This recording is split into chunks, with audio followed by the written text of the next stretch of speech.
Right now in the River Region Evening Edition, the National Weather Service is working to end a carefree response to storm warnings. Find out what their plans are. Plus, a new tax on strip clubs could help victims of sexual violence. We'll tell you more. And a scorcher outside today. Was it a record breaker? We have the details. Evening Edition starts now. Live from the campus of Southern Illinois University, Carbondale. Bringing you the news from around the world and across the River Region. This is the Evening Edition.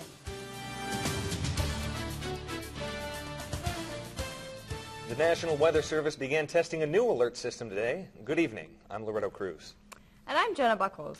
The new alerts will provide you with better information about severe weather. Reporter Jim Johnston joins us live with a look at how this could help you stay safe.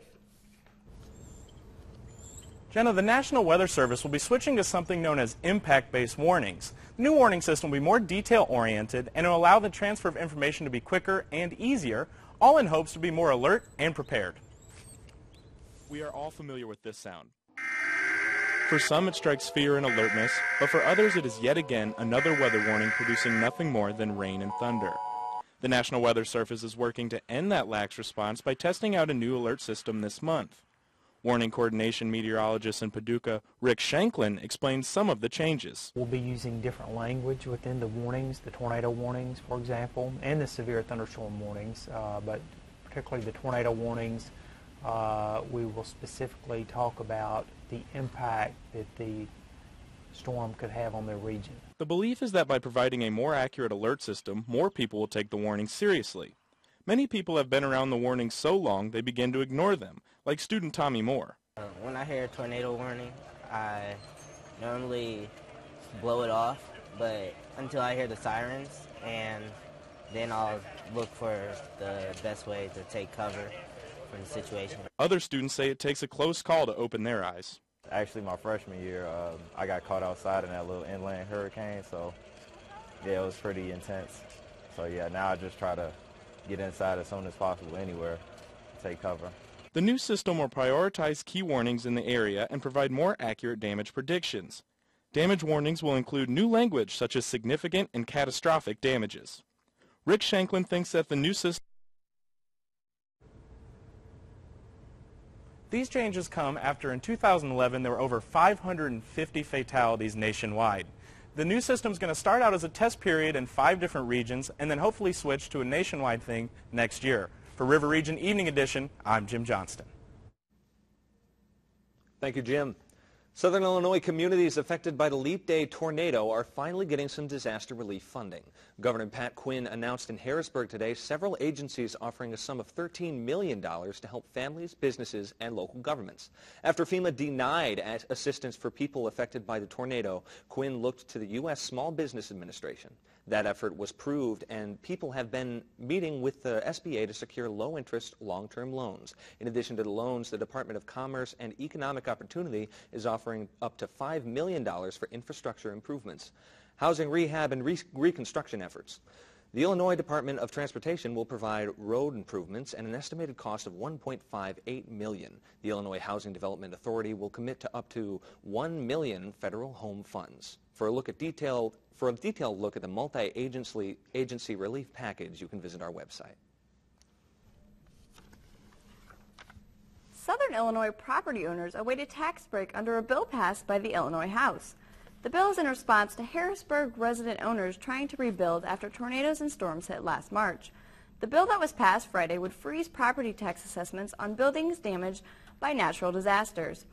Homeowners would have to apply for the exemption within 2 years to qualify. It was a month ago today that tornadoes pummeled southern Indiana. It's also the first day Henryville High School students are heading back to class. The tornado destroyed their school, and they'll have a temporary place now to learn at Mid-America Science Park in Scottsburg, which is about 15 minutes from Henryville. High school seniors have missed out on a part of their final year, but they're taking it in stride. It's not what we planned or what we wanted, but it could be a lot worse. We're all lucky to be able to graduate. Even though we don't know where we're going to graduate, we'll deal with it. It's all right. West Clark Community Schools will ask the State Department of Education to waive the 180 days of instruction requirement associated with classes missed due to the tornado. Have you noticed spring arrived a little early this year? Forecasters say March will likely go down as the warmest March since weather records were established, according to a USA Today article. Atlanta, Buffalo, Chicago, Detroit, Nashville, Washington, and other major cities had record high temperatures last month. Temperatures fell just short of records set in New York City, Philadelphia, and Denver, making it the second warmest March ever for those cities. And southern Illinois temperatures reached high 80s today. Feels like it might have been the warmest day of the year. Sam Donis is in now with a first look at weather. Thanks, Loretto. It's actually been a wonderful, hot day today. Temperatures did reach all the way up into the upper 80s. It actually shattered a couple records. When I come back later on, I'll tell you more about it. But for right now, current temperatures for overnight lows is going to be clear skies at 61 degrees. Tomorrow morning, we're going to start out with a nice 71-degree day. And by midday, it's going to warm back up into the 80s, into the low with 82 degrees. General Loretto, back to you. Sam. Governor Pat Quinn is raising concerns for a major Illinois union for pushing budget cuts that endanger public safety. The American Federation of State, County, and Municipal Employees are concerned because Quinn wants to close 2 prisons and 6 halfway houses. Because Illinois prisons are extremely overcrowded already, losing 2 prisons would make conditions worse in the ones that remain for inmates and guards. Closing the halfway houses means another 1,000 low-level offenders will be placed on parole. Despite this fact, Quinn plans to cut parole agents as well. Illinois speeders may find themselves pumping the brakes. The state Senate just passed new legislation that would implement tougher penalties on drivers going 25 miles per hour or more over the speed limit. If it is also approved by the House, violators in urban areas would have no eligibility for court supervision on the measure. The Illinois State Senate members hope to decrease the number of car crashes with the passing of this legislation. A couple of Illinois citizens are having a ball thanks to the Illinois Lottery. A ticket worth $250,000 was sold at a Peoria gas station. This big win appears as chump change next to the $213 million ticket that was sold in local Redbud, Illinois. Other winning tickets were sold in Maryland and Kansas. A new tax on strip clubs could help victims of sexual assault. We have the details next. And we shed light on another condition doctors are still trying to piece together. Evening Edition is back in 90 seconds.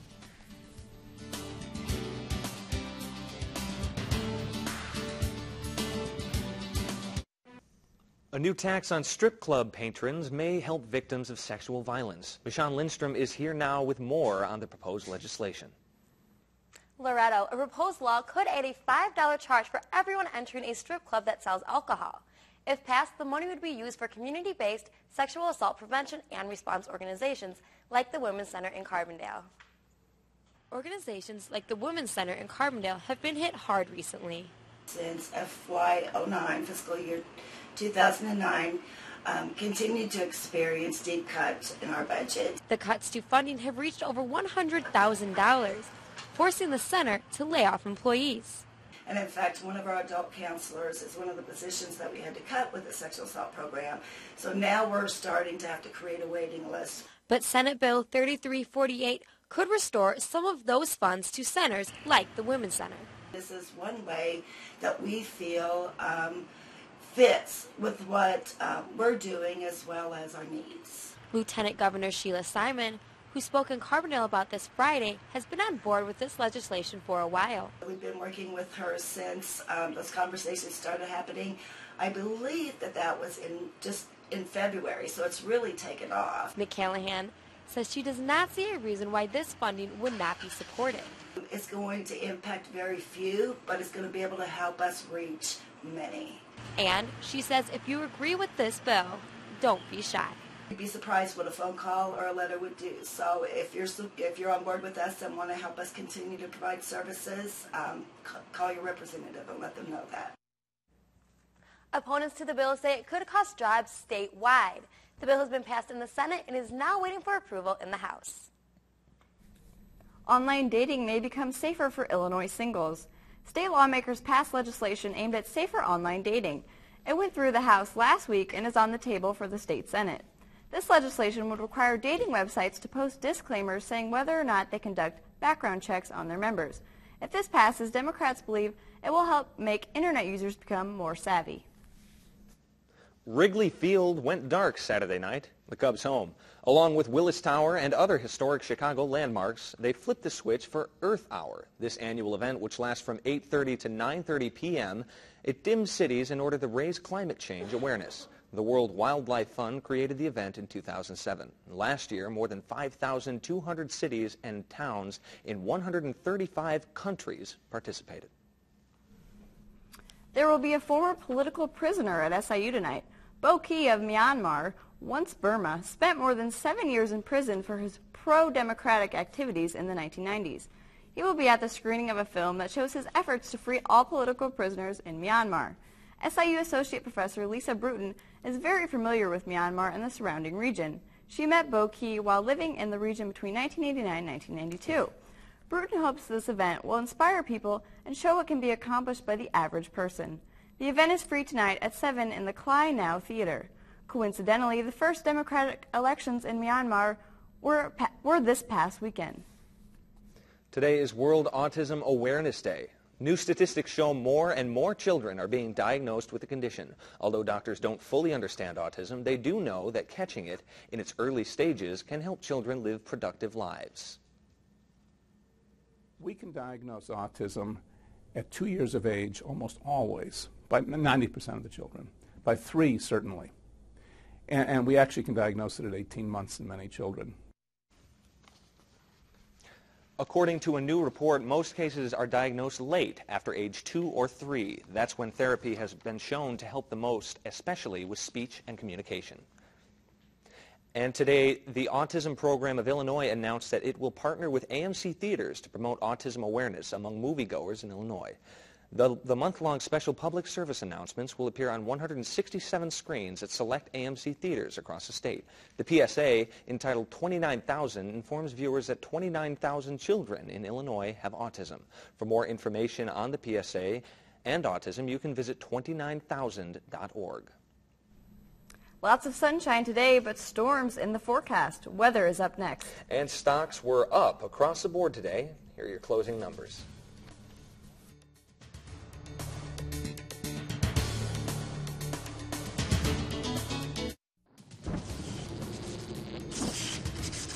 And now the forecast for the River Region. This is your Evening Edition weather. Good evening, everyone. It's been an absolutely wonderful week so far, especially today. Temperatures reaching all the way up into the upper 80s. As you can see, it's going to be really hot. A lot of fun in the sun, but there's going to be some thunder and rainstorms later on this week. So let's jump right into today's River Region Evening Edition weather. Current temperatures right now, 85 degrees, shattering the record. We did get all the way up to 87.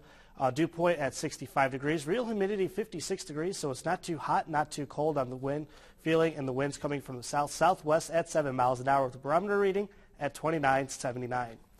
Because for today's almanac, temperatures got as high as 85, but actually if you look at it, we did this a little bit early, but temperatures did get all the way up to 88 degrees.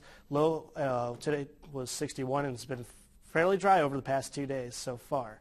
Let's take a look at the current temperatures all the way around. Belleville, 87 degrees. Mount Vernon, 85. Marion also shared a record for today that was set way back in 1960 with a temperature of 73 degrees, but 87 is a new record on the April 2nd. 86 in Carbondale, 85 in Cape Girardeau, and Paducah, 85. So absolutely wonderful weather going around in the southern Illinois area and River Region. Take a look at our current national satellites. You can see a lot of cloud coverage coming in the Dakotas and Montana area. We should be expecting that later on this week. There's going to be some rainstorms. Also a lot of precipitation going on in the south if you're traveling down to New Orleans. You might want to stay up here because there's absolutely no cloud coverage here in southern Illinois. On the actual radar going on, as you can see, the precipitation is mostly out in the Dakotas. It will be hitting us soon, but it's not too bad, and at least we're not in the Four Corner states because there is some snow going on in that area. Current temperatures for tonight, we're going to have overnight lows of 61 degrees with clear skies. Winds coming from the south-southwest at 7 miles an hour. Sunset at 7:21. With the tomorrow forecast, it's going to be nice and sunny again. A high of 82 degrees. Winds coming from the southwest at 10 miles an hour. Sunrise at 6:38 in the morning. Tomorrow night, it's going to be clear again with overnight lows of 67 with the winds coming from the south-southwest at 9 miles an hour and sunset at 7:22. For our 5-day forecast, expect some rain on Wednesday and Thursday. It's going to storm on Thursday too, and it's going to get colder temperature-wise, 74 on Wednesday, 67 on Thursday, but temperature is also going to stay low again on Friday with some sun, 70 degrees there, but by Saturday and this weekend it's going to be humid, but the temperatures get all the way up to 78 degrees and 73 on Sunday.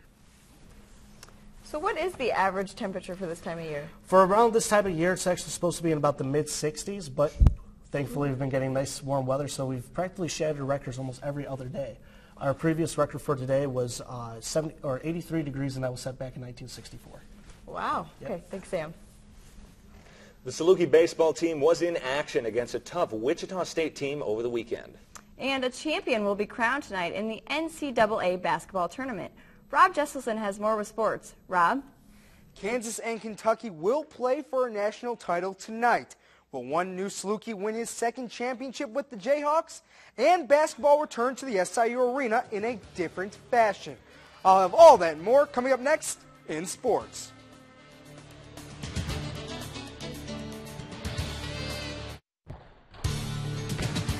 And now the latest scores and highlights from across the River region. This is Evening Edition Sports.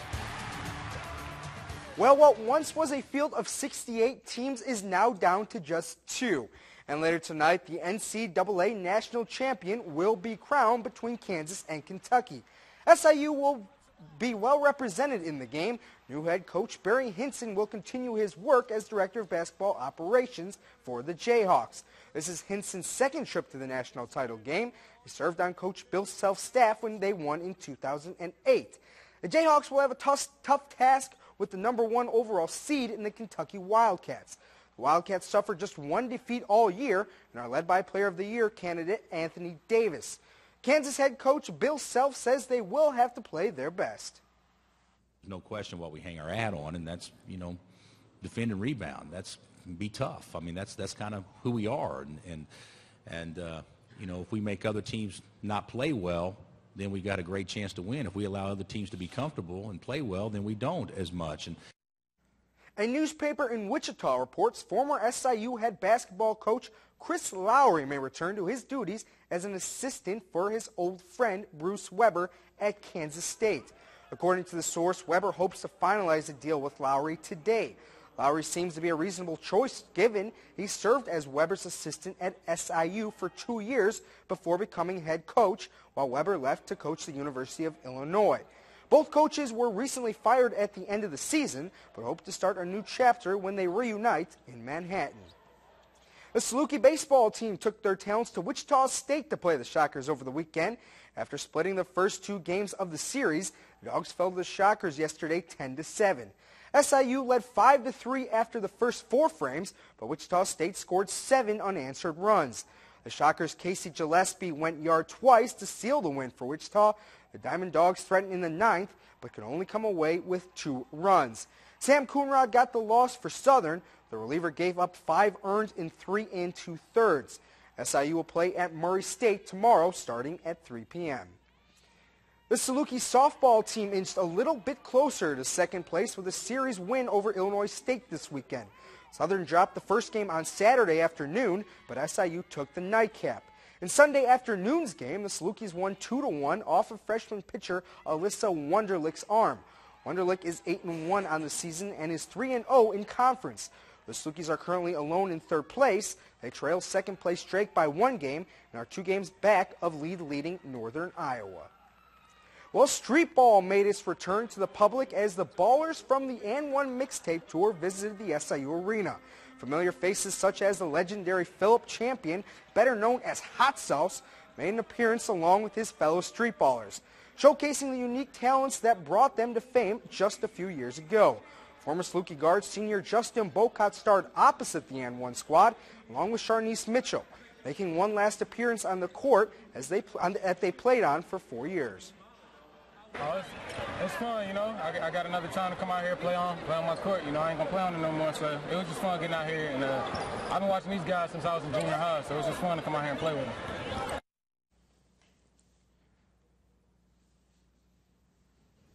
Okay, thanks, Rob. You're welcome. Up next, new ratings on air travel show flying may be the best way to go. Details next.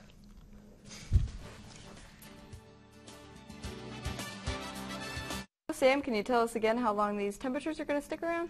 Sure, Jenna. It's going to be absolutely wonderful again. I mean, temperatures are going to stay a little bit warmer, but they're going to cool down a little bit. Wednesday and Thursday, expect some rain showers with lows. Overnight lows are getting into the 50s and upper 40s. Friday, it's going to be colder out, but it's going to be a nice 70 degrees with some sun. Saturday and Sunday, it's going to be mostly cloudy skies and also a little bit humid, with Saturday being 78 degrees and Sunday at 73. Thanks. No problem. And thank you for joining us tonight. You can find many of tonight's stories on our website, siutvnews.com, and you can follow us on Twitter at River Region News. I'm Loretto Cruz. And I'm Jenna Buckles. For Sam Donitz, Rob Jesselson, and everyone here at the Evening Edition, have a great night.